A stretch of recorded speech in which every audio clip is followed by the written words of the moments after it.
menurut kalian alat apa sih yang paling lekat sama dokter? Yap, ini dia salah satunya, stetoskop. Ada dokter, ada stetoskop. Tapi Sobat Kepo tahu nggak sih cara kerjanya? Kenapa juga dokter selalu identik dengan alat ini? Kita lihat penjelasannya yuk.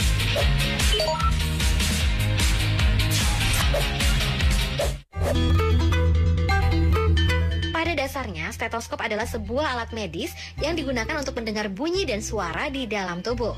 Dalam dunia pengobatan, prosesnya dikenal dengan istilah auskultasi. Jadi gini Sobat Kepo, organ tubuh kita sebenarnya mengeluarkan bunyi dan suara saat melakukan kerjanya masing-masing.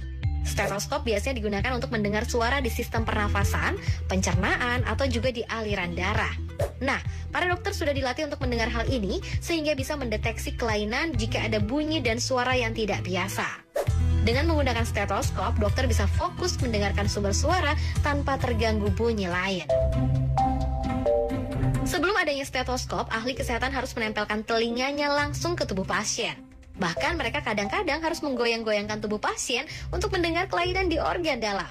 Hingga akhirnya pada tahun 1816 terciptalah stetoskop pertama di dunia, kreasi dokter asal Prancis, Renconi Laennec. Alat ini sengaja diciptakan agar pasien tidak lagi merasa risih saat dokter menempelkan telinga di tubuh mereka. Tapi waktu itu stetoskop belum berbentuk seperti saat ini, tapi hanya serupa gulungan kertas. Sang dokter menyebutnya sebagai stetoskop, gabungan dua kata Yunani yang berarti memeriksa dada.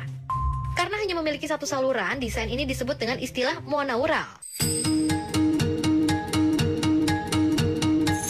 Stetoskop tabung karya dokter Prancis terus digunakan hingga tahun 1851, hingga akhirnya muncul bentuk dua earpiece karya fisikawan Irlandia Arthur Laird. Gak seperti pendahulunya, bentuk ini dianggap lebih efisien karena dokter bisa mendengar bunyi tubuh pasien dengan lebih teliti. Kalau yang sebelumnya disebut monaural, desain ini disebut binaural karena punya dua saluran dengar. Stetoskop binaural terus berkembang sedemikian rupa. Jenis yang saat ini umum digunakan adalah versi yang dikembangkan David Littman sejak 1965. Bobotnya relatif ringan, hanya berkisar di antara 100 hingga 200 gram. Meski cara kerjanya terkesan sederhana, harga stetoskop bisa lumayan mahal loh. Untuk kualitas terbaik, harganya bisa mencapai 3 juta rupiah. Gimana? Udah gak kepo lagi kan? Jadi stetoskop bukan cuma buat gaya-gayaan aja loh. Alat ini ternyata punya sejarah panjang dan sangat berguna dalam kerja tenaga medis.